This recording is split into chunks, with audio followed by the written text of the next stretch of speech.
Well, hi, everybody. Thanks to everyone for joining the League of Women Voters Northern Lower Michigan Public Forum this evening. I'm Robin Jordan, president of the League of Women Voters Northern Lower Michigan.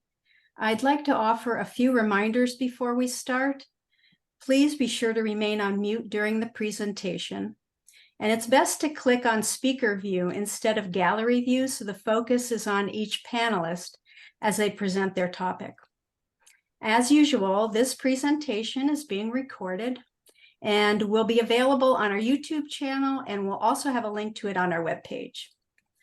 Part of tonight's presentation, right at the end, will include a question and answer. And we're asking everyone, if they have a question, to please use the chat function to ask your question, and a moderator will read your question.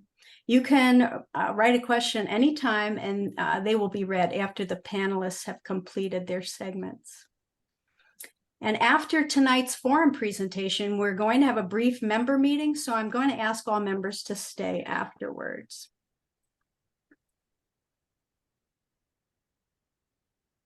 For those of you unfamiliar with the League of Women Voters, we are a nonpartisan political organization that encourages informed participation in government. We work to increase understanding of major public policy issues and influence public policy through education and advocacy. We do not support any political candidate or political party. We do have positions on public policy, and these inform our advocacy work. The topic of dark money or unregulated money and secret political campaign financing is one that is on the top of the list for the League. Unknown large donors to politicians make elected officials beholden to select interests, and that causes the voice of ordinary citizens to become secondary. And we're fortunate to have experts on the topic as our panelists tonight. And Susan Beckett, one of our League members, is one of those experts, and she will introduce the panel and get us started tonight. So I'm going to turn this over to Susan. Thank you. Hello, and thank you for attending this presentation on the perils of unregulated money in politics. I'm Susan Beckett, a Charlevoix resident, member of the League of Women Voters of Northern Lower Michigan, and a volunteer with American Promise, a national organization working to restore campaign financing regulations. I also do volunteer work for Michiganders for Fair and Transparent Elections, which we call MIFTY, a statewide organization working on transparency as well as campaign finance reform. I'll start the presentation by giving an overview of how campaign financing works now. Our next speaker will be Nick Pigeon, Executive Director of the Michigan Campaign Finance Network. Nick is earning a master's degree in public policy at Michigan State University and is also a former policy fellow with the Institute for Public Policy and Social Research. Nick also has experience in managing political campaigns across the ballot in multiple states. He will provide some real-life examples of how the current method of financing political campaigns is being abused here in Michigan. The last speaker will be Hank Myers, who has a long history of working in state government and personal experience with political campaigns. Hank is the president of the group Michiganders for Fair and Transparent Elections, and a volunteer with American Promise. Hank will explain how we got to this point of financing political campaigns and discuss initiatives to regulate campaign financing and provide transparency regarding funding sources. And then we will take questions from you, which you can type into the chat at any time. Click. Next slide. Yep, hang on. We gotta share the slides with everybody. And one last move here. Next slide. Yep. It's coming. I promise. Okay. There we go. Okay. All right. For those of you who are visual, what we're talking about here is a tidal wave of unlimited, unchecked money flooding into our elections and drowning out the voices of the people. Next slide. Money in our elections has been growing for years now, but the jump in the 2020 election was an incredible doubling of the previous 2016 election. Mega donors still dominate the funding scene at nearly 50% of donations. But small donors help drive the Democratic fundraising machine. Democratic candidates raised $1.8 billion from donors giving $200 or less, an unprecedented figure. The small donor boost was most evident with Democratic Senate candidates. In 2016, these candidates got 14% of their campaign cash from small donors. That figure reached nearly 37% in 2020. Next slide. In states with competitive Senate races, outside money spent, that's the yellow bars, exceeded the money raised by direct donations to the candidates, the gray bars. Big money donations continued to be dominant. As everyone is beginning to learn, non-candidate money or outside money in state elections for Congress is frequently out-of-state money that finances messages that reflect national issues. Those national issues often literally take over the campaign messaging, drowning out state needs or messages. Many of the 2020 U.S. senatorial races experienced record levels of such money, even domination by outside money. Next slide. From 2016 to 2018, the cost of Michigan congressional races doubled. The really competitive races actually saw their costs tripled. In 2020, the least expensive congressional race was $1.2 million in Michigan, and that was won by Congressman Bergman here in the 1st District up in northern Michigan. Next slide. Over $1 million went into campaigns in each of the 9 contested seats in the Michigan State House. 107 out of 110 seats in the state legislature were won by the candidate who had the most money to spend. Disturbingly, outside money is becoming a factor in local races, even city councils. Next slide. Secret money is simply money whose original donor or source is unknown. The problem is that the single most useful indicator of a candidate's policies and intent once they're in office is the people or organizations that fund his or her campaign. This is precisely the reason why we have laws at the state and federal level that require reporting the identities of donors to specific candidates. It is essential information for making an informed vote. You might wonder then, how can it be secret if it has to be reported? Next slide. Unfortunately, there are lots of ways to make election money secret. Much like in a shell game or money laundering, the donation flows through multiple organizations, thereby concealing the identities of the original donors. Some of these organizations are 501c4s that are social welfare nonprofit organizations regulated by the IRS. These are typically advocacy groups who can also engage in politics. Now, the issue they're engaged in can be manufactured into an attack ad. For example, tell candidate Jane Doe to stop hurting puppies. Another type of organization are donor-directed funds. And these are 501c3 charities that make grants to other philosophically related education and advocacy groups. These latter advocacy groups are engaged in the political process, something that the 501c3s are very limited in their ability to do. So donors to these donor-directed funds can stipulate which group their donations go to. And on top of all that, these donations are eligible for federal tax deductions. So for example, someone like John Doe who wants to support a cause or candidate but doesn't want the public to know they're behind it can donate to, let's say, the America the Beautiful nonprofit, an organization aligned with their candidate or cause. America the Beautiful gives money to the candidate's PAC, and anyone who then looks at the list of donors sees America the Beautiful as the donor with no mention of John Doe. In some cases, America the Beautiful donates to another entity that then donates to the candidate or cause. And sometimes it is even more convoluted than that to make it very hard to trace original donors. Another way that donor identities can be hidden is that many groups, including super PACs, will wait to spend their election money until after the last reporting date prior to an election. Usually that's mid-October. So the donor identities are unknown until after voting occurs. And we're still struggling to achieve disclosure of election advertising and social media. Next slide. Michigan has lots of undisclosed money in its elections. In fact, secret money was the biggest source of money in our 2018 gubernatorial election. Next slide. There are many examples of how big money in politics is hijacking our government and preventing Congress from addressing the needs of Americans. Let's take a look at just one.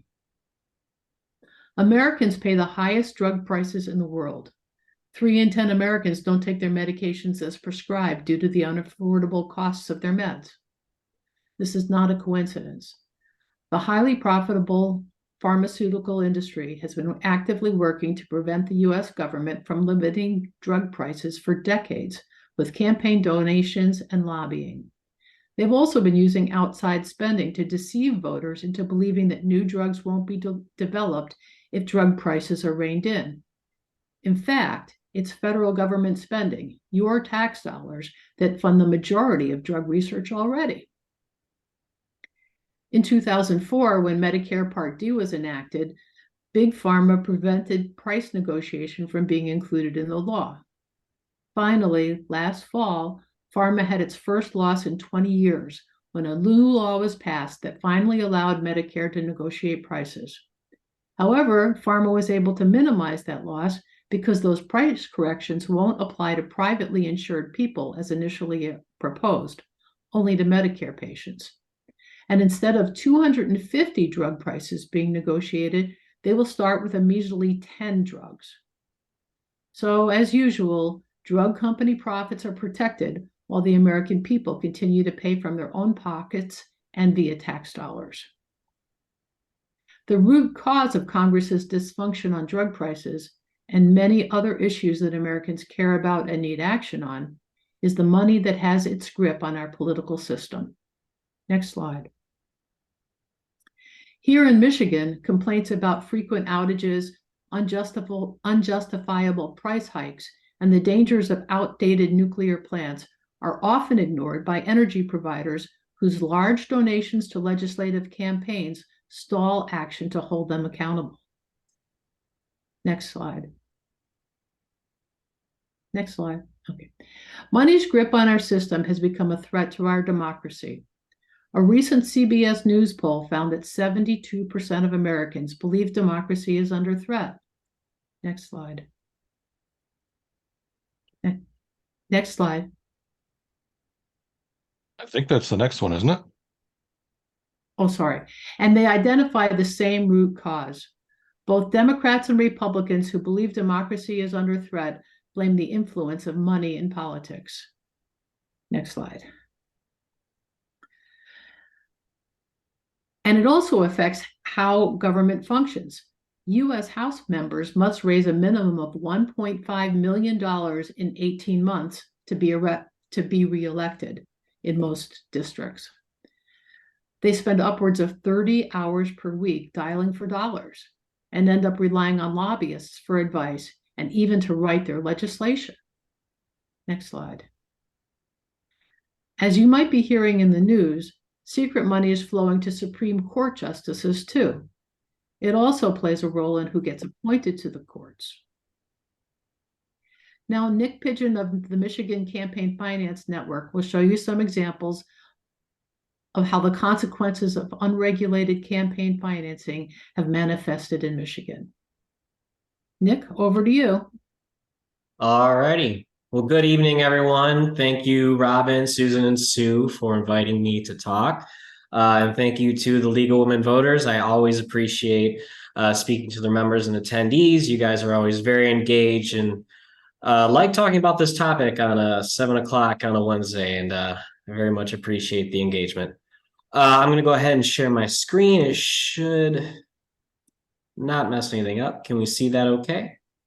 No, I think Hank needs to stop sharing his first. That's correct. Hang on 1 second.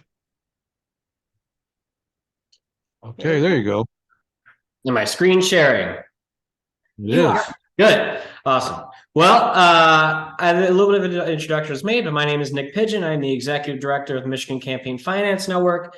Just a brief introduction. The Michigan Campaign Finance Network is a nonpartisan organization that started in 1990. Let me go back. That started in 1996 with the altruistic goal of increasing public awareness of the impact that money has on politics. From the beginning, MCFN has been committed to making valuable fact-based information accessible to the public, voters, and policymakers so that Michigan can thrive for the people by the people.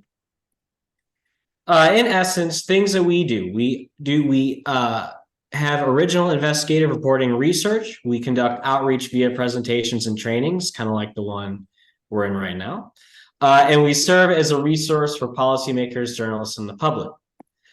Things that we don't do. We don't advocate for specific policies.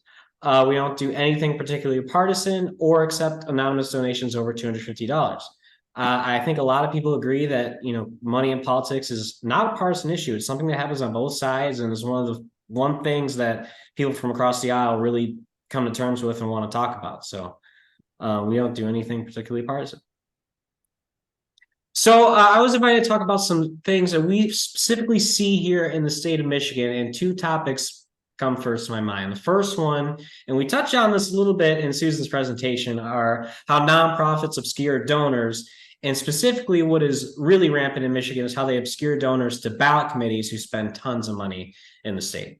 The main reason for that is that not every state allows a ballot question. So as you know, we vote for proposals during election years, right? So Prop 3 in 2022, the abortion rights, was a ballot question. There are committees formed just to spend money on those issues, these ballot questions. There's only 10 to 15 states that allow for that. This can happen in the county or state level, and we have seen a lot more money come into these committees more and more, and they can their donors can be completely anonymized by nonprofits obscuring them, and I'm going to walk you through that. The second thing I want to touch on is Proposal 1. Speaking of proposals, Proposal 1 in 2022 and public official financial disclosure still keeps most of the paid-for travel in Lansing secret. So this is just a quick, so this list are the common fundraising vehicles we see in campaign finance here in Michigan. This list goes from the most transparent to the least. So we spoke a little bit about, of course, we know our campaign committees, right? This is paid for by so-and-so for president, right? These are the personal committees that candidates run. They have to disclose and make filings to the Michigan Department of State. If they're a county seat, they have to go to their county secretary of state. Other Michigan PACs can donate, not to every domestic entity, and individuals can only give certain amounts, right? Then we have independent committees and independent expenditure committees. So leadership PACs are a little more regulated, and then there's also independent expenditure committees, aka super PACs. These still have to disclose financial information to the Michigan Department of State, and they can't coordinate directly with campaigns, but we're going to walk through exactly how 501c4 nonprofits that you see at the bottom, which are overseen by the IRS, can help anonymize the contributors giving to those independent expenditure committees, which then can spend in our elections. So I wanted to walk you guys through what this looks like with a really recent example. I don't know if anybody has heard, it's in the news pretty recently, but the plant that's being built in Marshall, right? So there's a Ford plant, a new Ford battery plant being built in Marshall. It's very politically relevant. They're going to vote on that in their county. It's a ballot question. So what kind of spending is going on there? So individual donors can give unlimited funds to domestic LLCs and 501c4 organizations. So this is what we can find out about this organization. This is a LARA filing, right? LARA is the Department of Licensing and Regulatory Affairs. And the name of this corporation is Jobs for Michigan. Okay, so we can see their articles.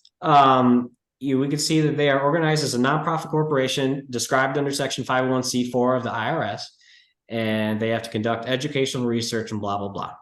So what can we know about this organization? Well, we can know that it was incorporated March 30th, right? So this year. And the name and address of the resident agent is a firm that deals with compliance. So there's no name attached to this. If you look at all the filings that they have to make to set up this organization, this is what you get. You get a certificate of assumed name and articles of incorporation. The articles of incorporation is a very basic statement of their purpose, who their resident agent is, and that certificate of assumed name is a name that they're doing business as. So what do we know from these? I just walked through it. We know the name of the person who incorporated the organization, their registered agent, which can be a firm, and their DBA names. Well, we don't know any financial information. They didn't have to disclose anything yet. Board members, they don't have to disclose that yet. And I meant to put the name of the board members as number 3. They don't have to disclose their board members yet. But some of you might say, okay, so if they're a 501c4, someone might know this. They still have to file a Form 990 with the IRS yearly, right? So maybe we don't have this information yet. And the problem is that, okay, they can form this organization and start spending in elections right after, and then they have to disclose it in 990 later. Maybe we just don't have this information now, but it'll come later. Well, what do we learn in the 990? Okay, so after the year has ended and the organization has filed a 990, what do we learn? We learn board members, and if they get a salary. We get to learn companies that they paid only if it's over $100,000 in the last year, and itemized contributions to other nonprofits they made grants to, even if that's under $100,000. We get unitemized statements of revenue. So we see they received $750,000 in contributions. And let me say this 990 is for a 501c4 called the Peninsula Fund. I don't know if anybody remembers this in the news. It was something that MCFN conducted a couple of years ago, but this was Lee Chatfield, an organization that was under Lee Chatfield's purview and what he did some of his travel spending on. So this is the Peninsula Fund. Of course, we see unitemized, right? Don't disclose exactly where this came from. How about their expenditures? We get unitemized statements of expenses, right? So we see $120,000 in grants, $151,000 in professional fundraising services, and donor information. Only if they choose to, though. So you'll just get pages and pages of NA and the total contributions. We can see how much someone gave, but we don't have a face or name or know who gave that. And you'll see pages and pages of that in the 990 filing. So this domestic LLC, which is a 501c corporation, can give unlimited funds way before this 990 is filed, which doesn't really relay that much information in the first place, to a ballot question committee and other independent expenditure committees like super PACs. So this ballot question committee, right, they have to file with the Department of State. This one actually is a county question, so they file to their county clerk. And this is the Marshall Citizens for Jobs and Opportunity.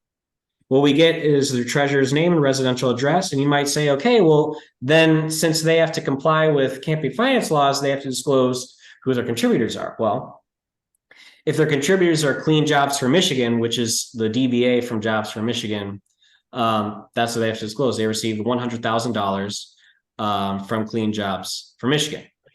And what they could do right after that is start spending in the election. So you see they spent $20,000 on K2K Consulting. It's a pretty famous firm for doing canvassing and going door to door for a lot of Democratic candidates. They were in the news a year ago for getting a state contract, and I won't go into that, but we see them start spending directly in an election, and all those donors are completely anonymized and we'll never be able to get to see who they were.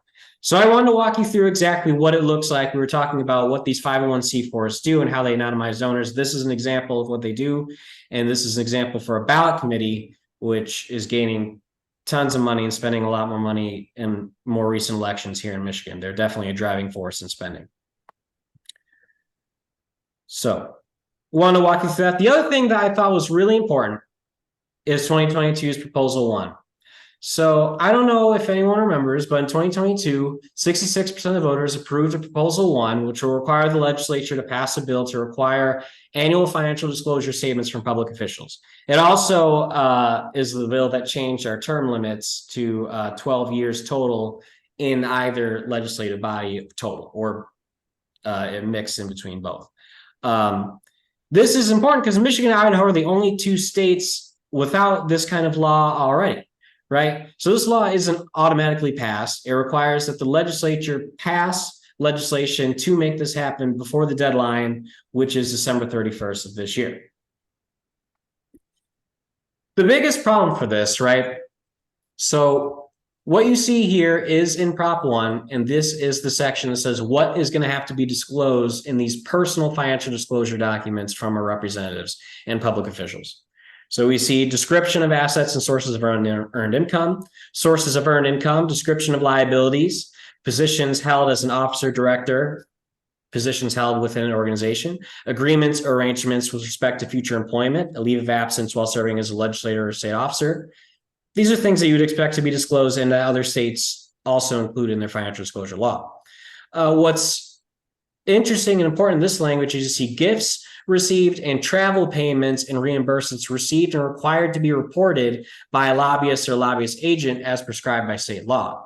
So it's asking for the legislators to disclose something that is already disclosed by lobbyists registered under state law. So this isn't going to be a new disclosure.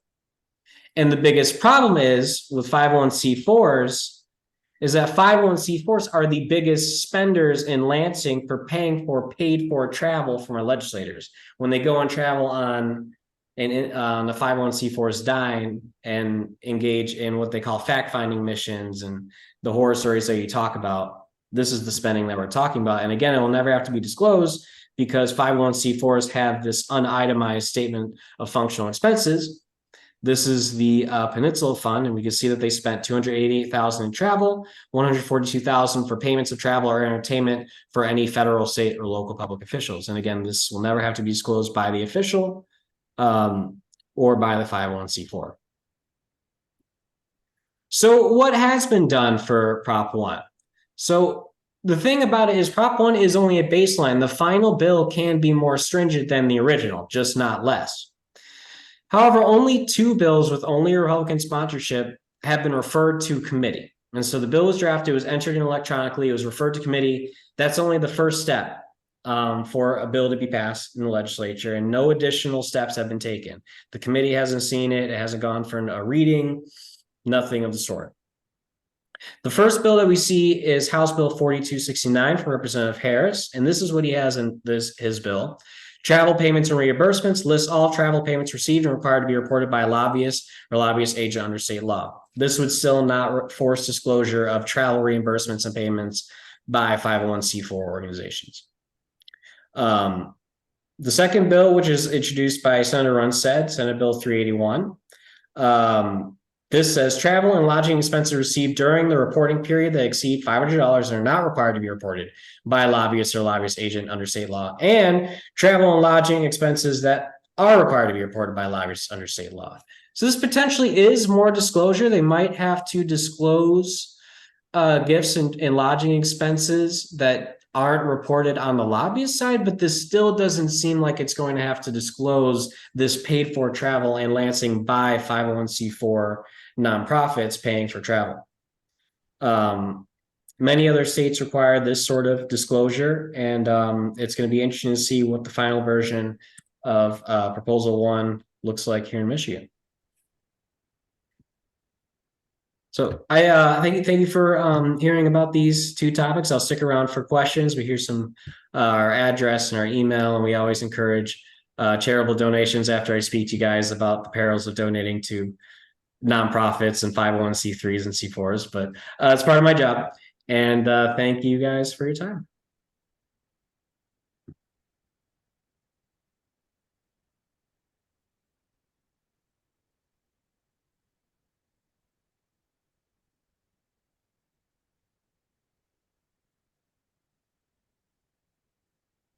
And I will introduce Henry Mayers. I don't know if you can if your mic is on.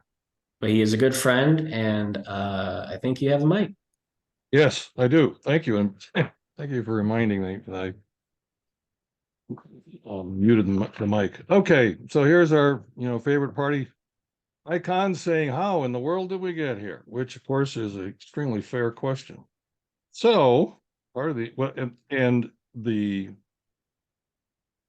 reality is we got here after 40 years of Supreme Court decisions that one by one took the lid off of donations and added a whole bunch of new people in that had been precluded, like corporations and so forth, and are spending huge amounts of money that completely drowned out the voice of the average voter.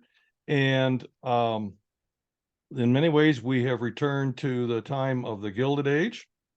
One of the key things here is that, in effect, as we saw with the Supreme Court, or not Supreme Court, excuse me, when Susan showed us the money that we are now seeing in U.S. Supreme Court races, it's so clearly obvious that there's this huge amount of money beyond what the state's saying, and that money buys these bullhorns, and that's how we basically lose our voice in these things.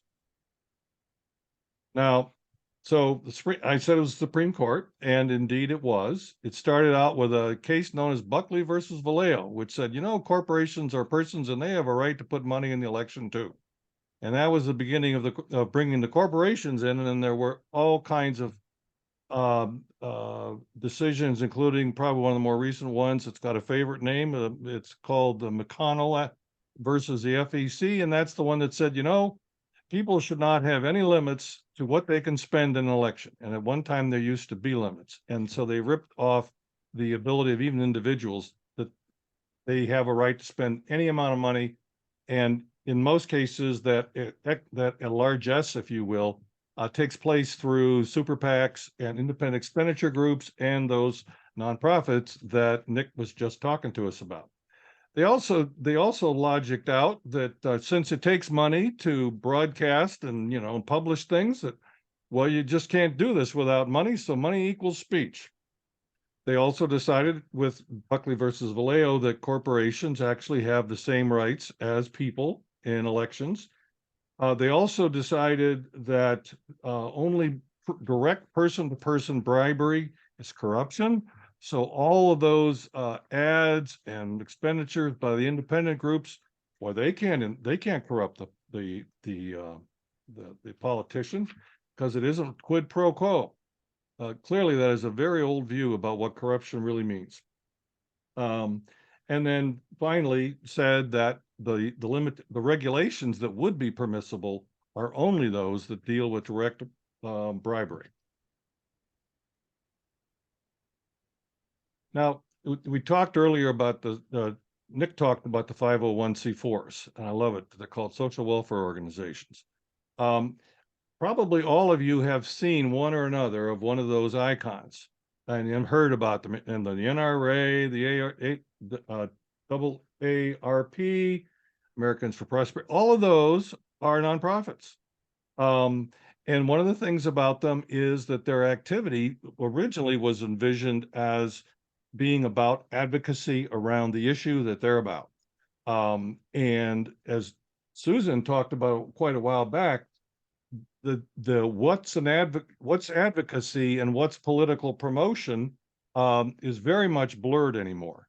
They got into it in part because the Congress a long time ago on the enabling legislation for 501c4s said, you got to advocate in the political arena to accomplish policy goals. So you just can't be heavily invested in the election. So the definition of that turned out to be these groups should not spend more than 49% of their money in direct election-related activity. Now, for a long time, they got away with doing the kind of ad that Susan talked about and running it near the election, which definitely influences elections.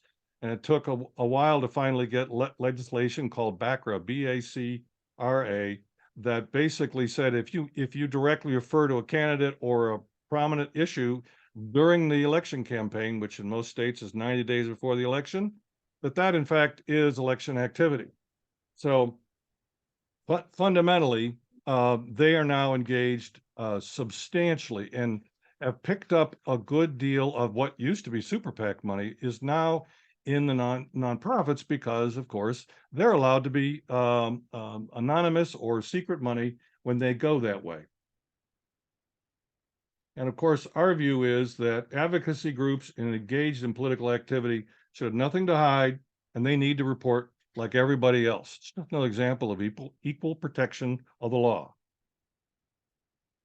Okay, so let's now, so it's up to us to change the rules. Why is it up to us? Well, mostly because even the uncorrupt politicians among us have to play by today's political money rules if they want to win. And so there's all kinds of self-defeating non-incentives. And we're fortunate that we're able to do ballot measures as voters to deal with this. So here's what we have to do. One, we got to get Michigan legislation to end dark money in our elections. We also have to secure a federal amendment that allows us, in effect, restores our right to regulate all election money. So our current strategy on this is to assemble the broadest possible coalition of related organizations to champion campaign finance reform in Michigan with our Show MI the Money campaign. We need to secure people must govern, not money, local resolutions from every corner of the state. We need to secure adequate legislation regarding dark money from the Michigan's 102nd legislature. We need to secure we need to get the legislature to pass a resolution that tells our congressional delegation to produce the proposed federal amendment for ratification that would hopefully be ratified in turn by 38 states. And as part of that, our objective, particularly those of us that are involved with American Promise, is to make Michigan what we call ratification ready for the federal Constitution amendment. So, introducing American Promises for Our Freedom Amendment, the constitutional solution. The crisis of money in our politics is not really a reason to despair, although some people feel that way. It's actually a call to citizenship, and it's a call to action. Fortunately, the Supreme Court does not have the final rule in our country. We, the people, do through our Constitution. The Constitution is the supreme law of the land, and we, the people, have the power to amend our Constitution, like we can do here in Michigan on our Constitution, to correct the U.S. Supreme Court rulings. And we've done so. In fact, 8 of our 27 amendments were to correct what the public believed were erroneous decisions by the Supreme Court. So it's time to unite as Americans and to amend once again now. So our current strategy is to, wait a minute, I think I hit the wrong button, 1,000 apologies. Here we go. Okay, let's talk about that amendment for a minute. We've already said this is the one that American Promise is working on. Excuse me one second here. What we're talking about here is there are a number of quite similar proposed election money limiting amendments before the Congress. And the key elements of the proposed amendments are being championed by hang on. I'm sorry, folks. Those elements of this resolution are, an amendment are here. The amendment in section 2 specifically allows reasonably regulating and limiting contributions and spending in campaigns, elections, and ballot measures. In section 3, it stipulates that Congress and the states may distinguish between natural persons and artificial entities. So why a constitutional amendment? First of all, because of the nature of these rulings, it is not possible for Congress to correct the problem with legislation. The Supreme Court rulings can be corrected in only 2 ways. By the court itself, which isn't very likely in the near future, given the composition of the court, or we can do that by constitutional amendment. The Constitution is truly the final word that the Supreme Court must follow. A constitutional amendment makes the correction permanent. A later legislature, another session of Congress cannot change this. It is final. We've talked about the fact that there's already a precedent to having done this in this fashion. Also, this type of amendment, and particularly the American Promise one, respects the principle of federalism by allowing each state to set the rules that are best for its elections. Campaign finance law in 24 states have been struck down by the Supreme Court rulings. This amendment would restore those laws in terms of their efficacy in those states back into existence. Also, we're pretty confident that once this is ratified by 38 states, Americans are united about this in terms of the percentages that are normally 70 to 80% of the American voting public say this has got to happen. So that we're quite confident that the states will enact it. Now, in terms of our short-term goals, we know, in particularly with doing the Constitutional Amendment, it's going to take a few years. The road is going to be not a short one. However, we do have some short-term goals that are very clear and doable. And the big one right now is to get Michigan citizens motivated, organized, and pushing the legislators for action now. This effort shifted from a single group championing these goals and objectives to a much larger and public campaign. We call it the Show MI the Money campaign. With our April Lobby Day in Lansing, 5 national groups and 6 Michigan statewide groups joined together to plan and manage the Lobby Day. We were especially pleased when the League of Women Voters in Michigan officially became a partner in this Lobby Day. Thank you, folks, for your support. It was very, very valuable. As it turns out, we had a grand success. 32 individuals came and were assembled into 6 teams to visit the legislators. They physically visited 45 offices of senators and legislatures, and they virtually visited another 26. In effect, we visited half the legislature, which is a significant accomplishment. We also generated support generated support from Democrats and Republicans for dealing with dark or secret money. We also basically confirmed that for many of the members for all of the members of the House and Senate Elections Committee, this is in fact a priority for them. So, what's been happening since Lobby Day? Well, people are signing petitions for action, and they're 98 and counting, to the Michigan legislatures. Forms are available actually tonight, and we'll talk about this in another minute or two. We're ramping up the pace of the People Must Govern, Not Money local resolution. That's separate from the petitions, that campaign. We are formalizing and extending the Show MI the Money partnership from Lobby Day. Early discussions have reportedly been taking place on legislation to end dark and secret money between a group of legislators and the staff from the Secretary of State. At the moment, it's not particularly an announced thing. I think it's initial conversations, but we're very, very pleased that that has actually begun. Unfortunately, on the other side, this legislation is not currently on the legislative agenda or priority list. And part of what we want to do is change that point of view and get it on the top priority list. So now is the time for all of us to sign a petition to our legislators telling them to make it a priority. And we can help you deal with that, get it to your legislators and so forth. And we're going to talk about that process in a minute. But before we do, I want to talk about the notions of what we see as necessary in the legislation that would deal with dark money. And you might remember that, and the particulars of this are significant because of the complexity and the, if you will, the many holes in the political process that Susan showed us that in fact allow dark money to come to pass. So here are the key elements of our legislation, which, by the way, many of these ideas came from a successfully enacted ballot measure by the state of Arizona in the fall of 22.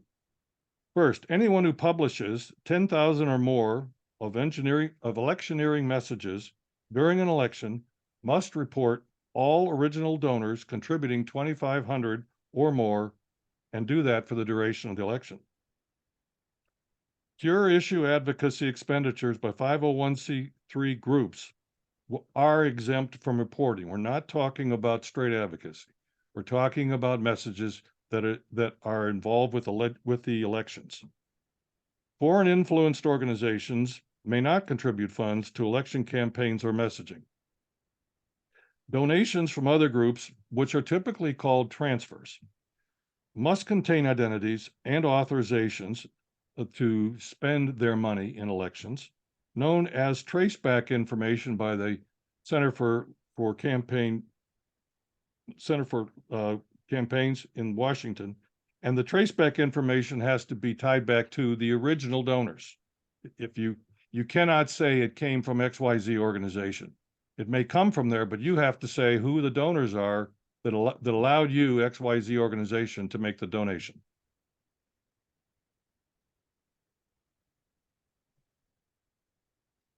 Election messages can only be paid for by using funds that contain the original donor information. And it must also include information on the 3 top donors that are associated when in their message itself. All campaign organizations and election publishers must maintain, and the Secretary of State must publish, their top 10 donors. Original donors of any transfers into an organization, those donors and those amounts must be considered for my organization's top 10. In terms of reporting my top 10s, if I get a very big donation from another organization and their top 10s are bigger than the ones I've got, those become my top 10s. As a result, you have literally transparency as to the money trail. It also prohibits candidate campaign referrals of donors to independent groups. One of the things that folks are not that well aware of is a candidate for office can and does frequently speak for nonprofits or independent organizations. It's usually about the topic they care about, but still it's an opportunity for the candidate to definitely get involved in literally the ability of that group to raise what the Supreme Court allows them is unlimited amounts of money. We also require that the Secretary of State regularly conduct proactive auditing of election messaging making entities and persons. Clearly, people have to believe that the government is watching their conformance to the law, and that citizens may file only documented alleged violations. And finally, accountability for violating the law falls not only to the individual, but to the organizational leader. So you can actually act today. There's some stuff that you could in fact do. One of them is to complete and refer to your legislator your petition for action. We're presuming that you are as distressed as we are about big and secret money and what it's doing to our democracy by hijacking our elections. So we've got some things you can do starting right now. So there's the petition for action, and there are over 100 individuals that have actually already signed that, and it's been submitted to legislators in Lansing. And we're asking you to join them either tonight or soon hereafter. And the detailed ask in our petitions are the red text here, and I would highlight that it asks for legislation that requires disclosure by all donor participants in Michigan's elections. It also asks them to pass a resolution exhorting our congressional delegation to support the federal Constitution effort. You'll need to print out the petition, as it's essential that you sign it. we have prepared 5 easy step explainer for you on how to complete it. Now, I'm going to put in the, I think I'm going to do it. I want to put this in the chat, but you know what? As a speaker, I don't think I can do it. What's on the screen here, both of those blue text items is the URL that if you put that in your browser and send it off, you would see this petition appear in your screen. After that, which you could save it and proceed to work with it and so forth. But we'll talk a little bit more about that process in just a second here. Okay. Wait a minute. I think I figured out how to do a chat. Yes, I did. Hang on. I'm going to put this out here for everybody so you have it regardless. Let's see. Okay. Control V. Come on. Come on. One more time. Control C. 10 people to long link. And it should go right here. Control V. There it goes. That should send it. My colleagues will tell me if that in fact came out or not. Anyway, the idea is the basic process, and by the way, we have a stepwise thing that you can follow to make this easy for you, but basically it's to pull it down, save it, print it out, fill it out, and send it to your legislator. It's as straightforward as that. We're also providing you all with links to actually, if you don't know who your legislator is, you can put an address in and they'll tell you who your legislator is, House member or Senate. Those links are also in the help guide. And then the idea is to basically, we suggest the easiest thing to do is to use your phone, take a picture of it, turn around and attach that picture to your email system in your phone and basically address it with the addresses you will have gotten from the lookup system. Again, we'll show you where that is. And then send it. And all we're asking you to do is to put us as a CC. The reason we'd like you to do that is so we can see which legislators have gotten the petitions, because we're keeping a track of the account of all of the petitions that the legislators are being given, so that we can remind them when it comes time to consider legislation and so forth of just how many people have told them they need to do this. Okay, now, if you are supportive of American Promise's efforts to secure a congressional proposed constitutional amendment for the states to enact, please use this link and register your support. I believe I have that link as well, and now I know how to do it, so we should be able to get this done. See, and then we go back to chat. Control V, there it is.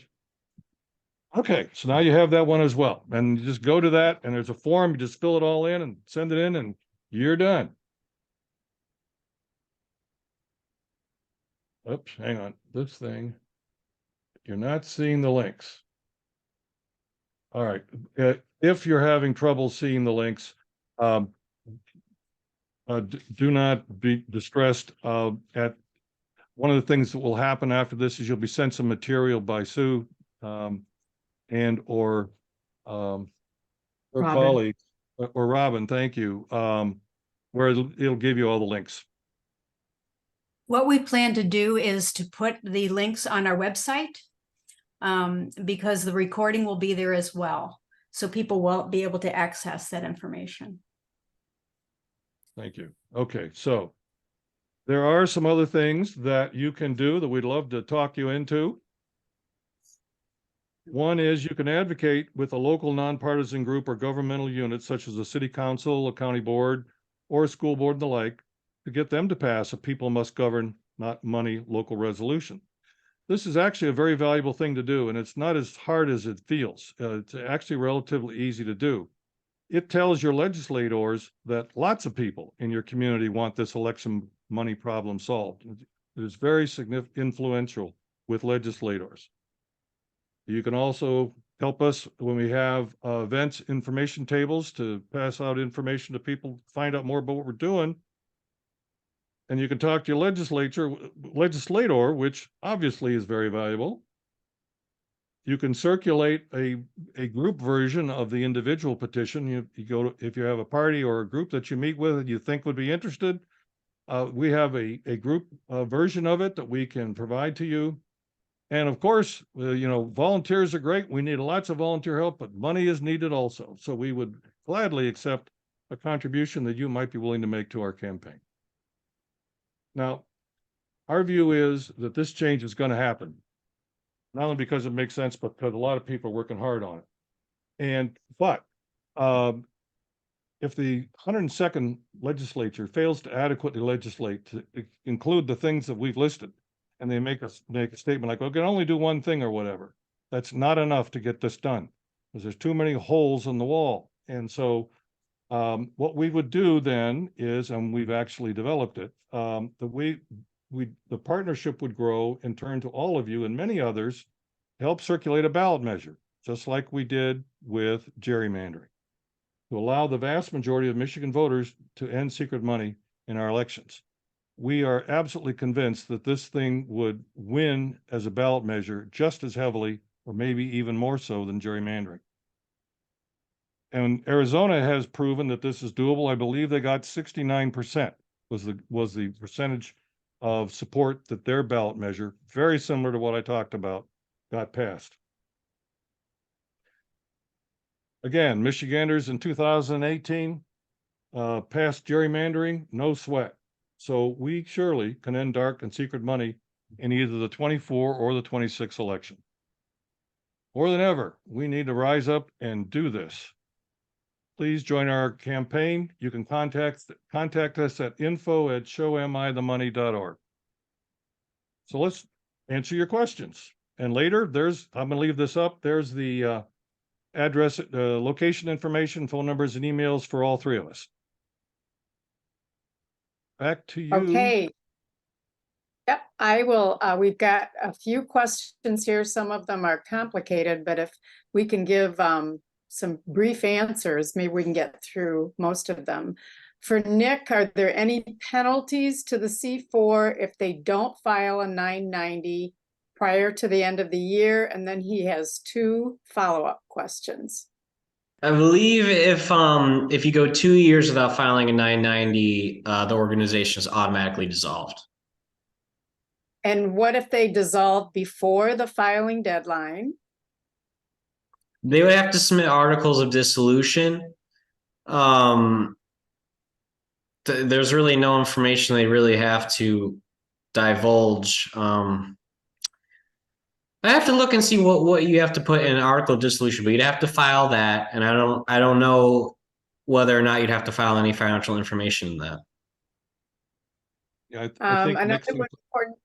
Oops, I'm sorry.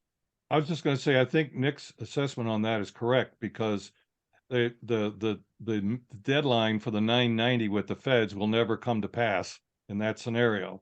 So all they really owe is the dissolution reporting to the state. And the reality is that what they would have sent to IRS in the 990 is very little anyhow, but they can avoid even doing one report. Okay, another quick question for Nick. Does your organization disclose its itemized expenses? Sorry, my organization, it does. We post our 990s online, and we post itemize. Yeah. Okay. And for Hank, can a campaign manager be affiliated with a C4 and thus participate in a candidate's fundraiser, then take the mic and speak directly from the C4 and ask for those unlimited checks? Does this bypass the limits on coordination? Give me that one more time. Can a campaign manager be affiliated with a C4 and then participate in a candidate's fundraiser and take the mic and speak directly from the C4 and ask for those unlimited checks? Let's see. If it is a campaign manager for the candidate, there is nothing that would preclude that person from running a independent C4.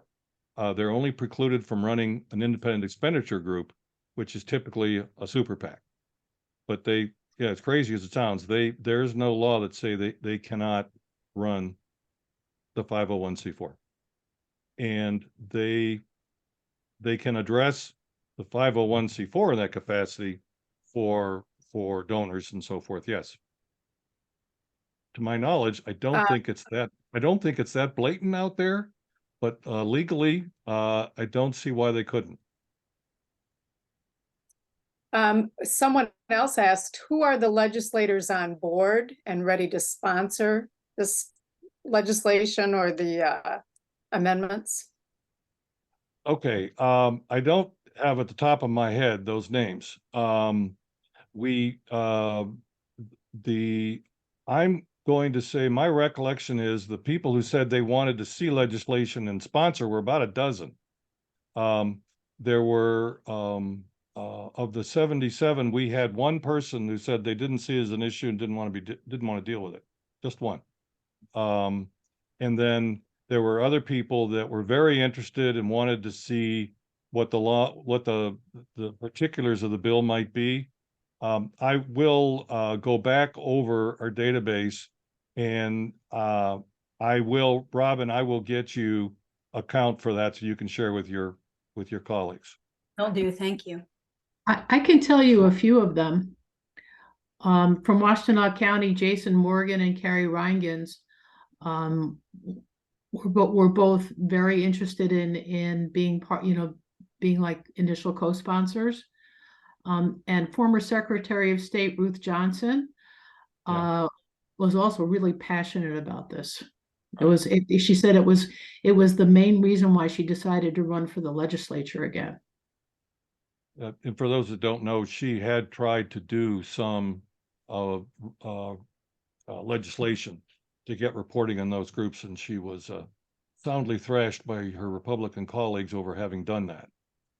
And a couple that I can remember that I'd like to share is in terms of Republican side is the representative from up north, Ken Borton, is very much a advocate for transparency, and he is very interested in the legislation as well.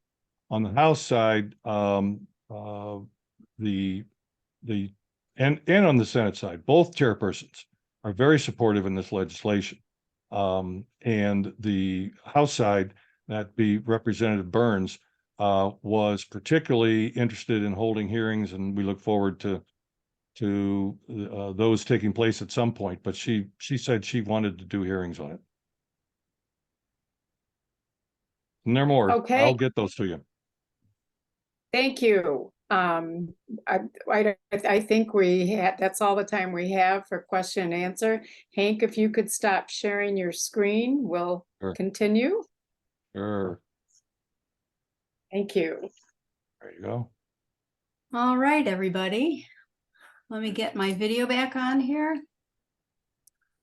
And thank you, panelists. This was really informative. We really, and eye-opening in certain ways. We really appreciate you sharing your expertise with us. We will make sure that we get those links on our website and out to people who have registered. So thanks again, panelists. And I have one announcement before we all click off. Our next public forum is Wednesday, October 11th at 7 p.m.